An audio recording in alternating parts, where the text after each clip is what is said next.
हरे कृष्ण पाद की जय। श्रीमद् भागवत गीता अध्याय 2 श्लोक संख्या 31। स्वधर्मापि च अवीक्षा न विकम्पितुम् अर्हसि धर्मयात् हि युद्धात् श्रेया अन्यच्छत्रिय स न विद्यते।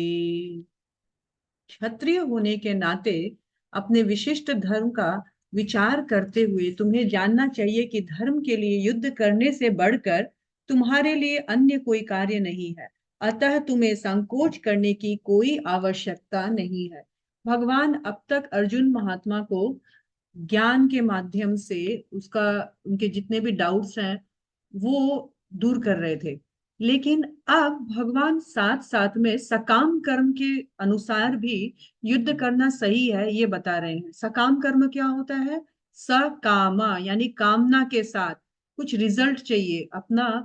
हमारे कर्मों का कुछ फल जब हमको भोगना होता है, कुछ रिवार्ड चाहिए, तो उसको सकाम कर्म बोलते हैं। अर्जुन महात्मा बोल रहे हैं कि देखिए, कोई फायदा नहीं है, कुछ सुख भोग नहीं कर पाएंगे यदि हम जीत भी गए तो। लेकिन भगवान बोल रहे हैं कि अरे अर्जुन, धर्म युद्ध करोगे तो उसमें, इस धर्म युद्ध के पालन में यदि तुम्हारी जीत हो या हार हो, दोनों तरफ से तुम्हें फायदा है।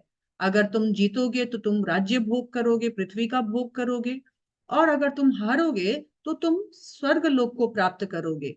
जैसे ब्राह्मण जो है उसके लिए यज्ञ करना सर्वोत्तम कार्य होता है, वैसे ही क्षत्रियों के लिए यदि युद्ध में आमंत्रण किया जाए और वो युद्ध में भाग लेता है तो ये बड़े उत्तम और सुख की बात होती है। बल्कि युद्ध से पलायन करना, भाग जाना बड़ी भूल होगी। अर्जुन क्षत्रिय का स्वधर्म भूल गया था।